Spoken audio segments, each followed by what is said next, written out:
Joho Moms because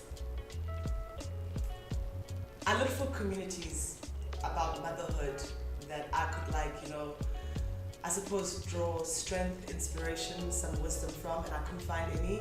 And that's why I created it, was from a personal need. And the truth of the matter is I grew up in a single parent home. My dad was in and out of our lives for most of my time growing up. And I suppose I craved, as a result, to bring my own child into something a little bit more stable.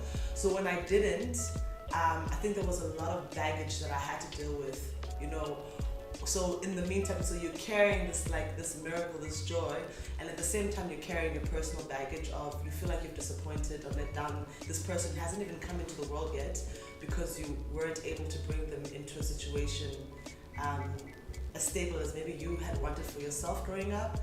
I think I came into my own by just sitting, by just being still. And I used to try and find ways to fill or change or modify my appearance so it could fit the mold. And I suppose at some point you get tired and you just stop. I have always struggled with people interaction. So on one hand, I seem really good at it, and on the other hand, I am terrible at it. I overthink situations like no one's business. But I suppose I've always been drawn to creating spaces. I'm drawn to people. I love how we interact with each other. When we hear balance, I don't think people realize that it's a journey. It's a constant journey. It's not a destination. You don't just get and you're like, yeah, I'm balanced now. I'm an anxious person. Well, I'm a relatively anxious person, so I worry quite a bit. Hence the yoga and meditation and so on. So I think when I started working for myself, I was able to unburden a portion of that worry.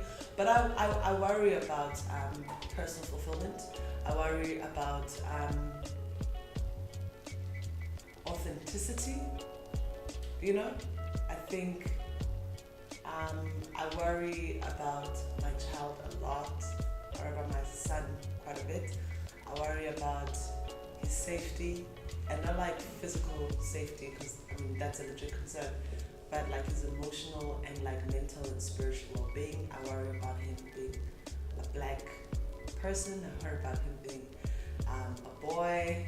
I worry about him being a human being on this planet at this time.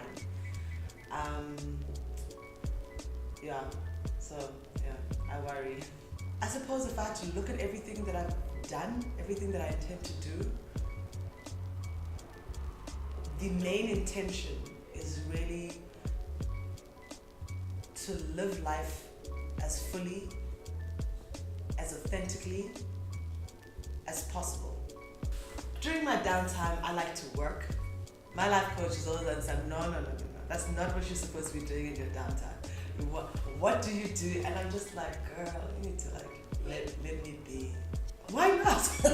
Why not a life coach? When you wanna lose weight and you get a fitness coach. When you wanna learn how to play tennis, you get a tennis coach. I want to do this life thing right, and there are people who say they can help me do that. So I've tried one out, and I think particularly as someone who has so much going, and as someone who wants to do so much, and I just want to just suck the marrow out of life, and sometimes I can do too much. I think there's a general stigma around asking for help.